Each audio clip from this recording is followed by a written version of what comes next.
Assalamualaikum warahmatullahi wabarakatuh. Bismillahirrahmanirrahim. Alhamdulillahirabbil alamin. Wa bihi nasta'inu ala umuri dunya waddin. Wassalatu wassalamu ala asrofil anbiya wal mursalin sayyidina Muhammadin wa ala alihi wasallam. Amma ba'du. Yang terhormat kepada Bapak Fakih, pengampu pengantar studi Islam, dan teman-teman yang saya banggakan. Di sini saya akan menjelaskan tentang sumber ajaran Islam. Sumber adalah acuan dalam penyelenggaraan ajaran Islam. Karena itulah sumber memiliki peranan yang sangat penting bagi pelaksanaan ajaran Islam. Dari sumber inilah umat Islam dapat memiliki pedoman-pedoman tertentu untuk melaksanakan proses ajaran Islam. Sumber ajaran Islam adalah segala sesuatu yang dapat dijadikan sebagai pedoman kehidupan, dasar dalam menjalankan syariat Islam.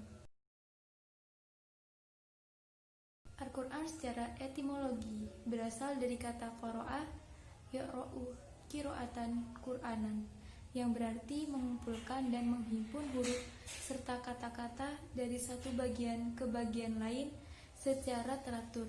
Al-Quran merupakan kitab suci yang diturunkan oleh Allah Subhanahu wa Ta'ala kepada Nabi Muhammad melalui perantara malaikat Jibril secara berangsur-angsur. Menurut pandangan beberapa ulama menyatakan bahwa yang pertama, Muhammad Salim Muhsin dalam bukunya yang berjudul Tarikh Al-Quran Al-Karim menyatakan bahwa Al-Quran adalah firman Allah yang diturunkan kepada Nabi Muhammad SAW.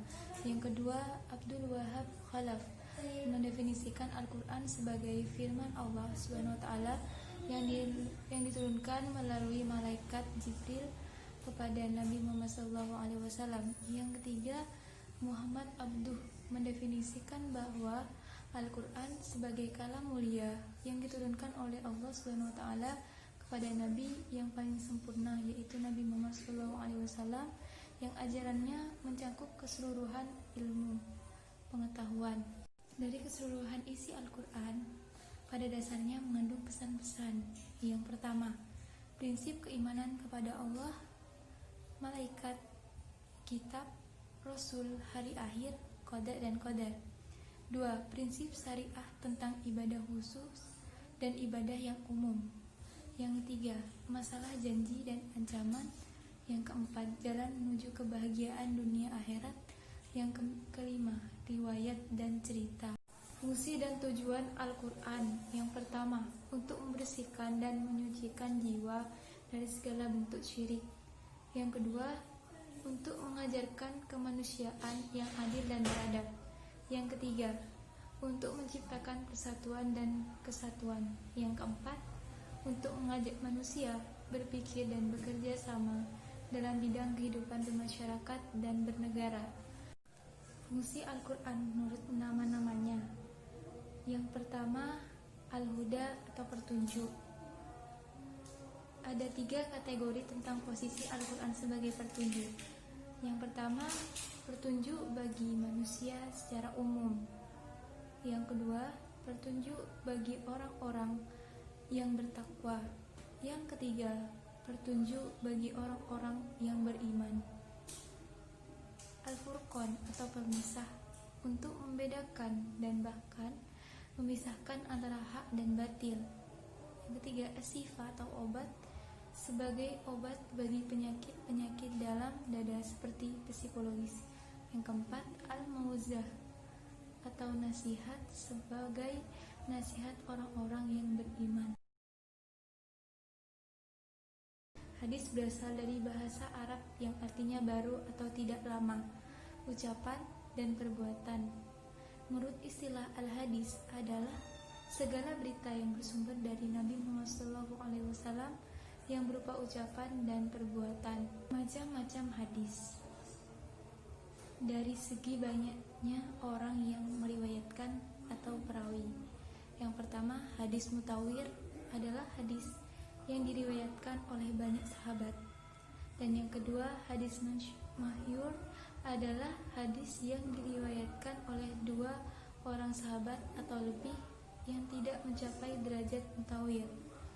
Yang ketiga, hadis ahad adalah hadis yang diriwayatkan oleh satu atau dua orang saja sehingga tidak mencapai derajat mutawir. Jauh dari segi kualitas perawinya, yang pertama hadis sahih.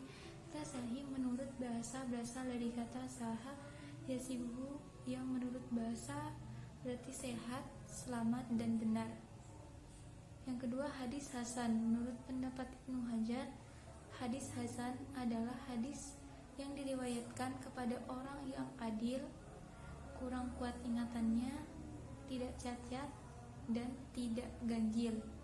Yang ketiga, hadis maudhu adalah hadis palsu. Kedudukan hadis sebagai bayani atau menjalankan fungsi yang menjelaskan hukum Al-Quran dan tidak diragukan lagi dan dapat diterima oleh semua pihak, karena memang untuk itulah Nabi ditugaskan oleh Allah Subhanahu wa Ta'ala. Hadis juga sumber kedua setelah Al-Quran, sehingga menjadi bahan perbincangan di kalangan para ulama, yang muncul karena disebabkan oleh keterangan Allah sendiri yang menjelaskan bahwa Al-Quran atau ajaran Islam itu telah sempurna. Oleh karenanya tidak perlu lagi ditambah sumber lain.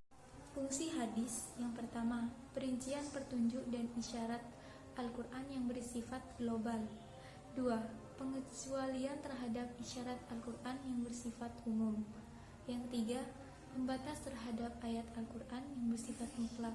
Yang keempat, pemberi informasi terhadap suatu kasus yang tidak dijumpai di dalam Al-Quran. Secara etimologis, ijtihad berasal dari kata jahadah, berarti pengerahan kemampuan, segala kemampuan dan kekuatan atau berlebihan dalam bersumpah.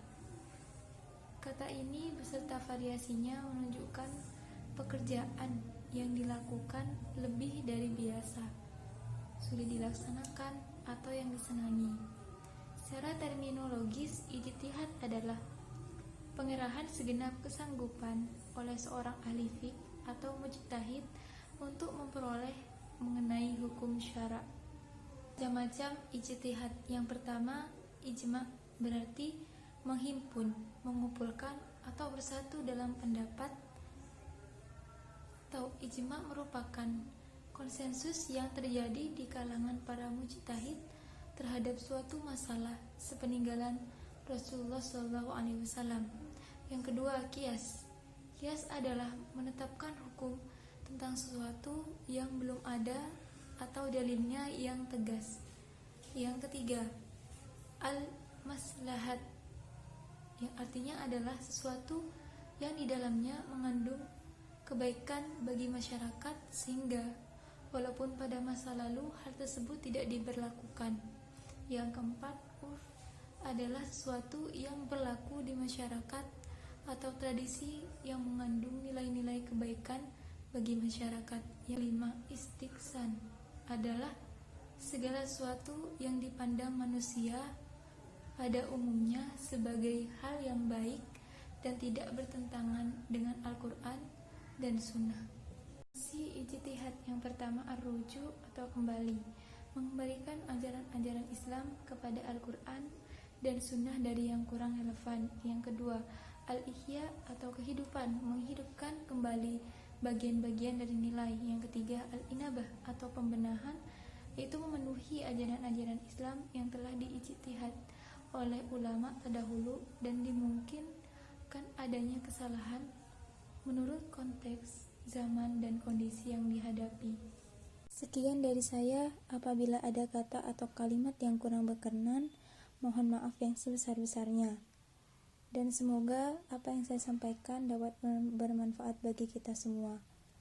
Wabillahi taufiq wal hidayah wa ridha wa inayah. Assalamualaikum warahmatullahi wabarakatuh. They say you're too tired, so but I think that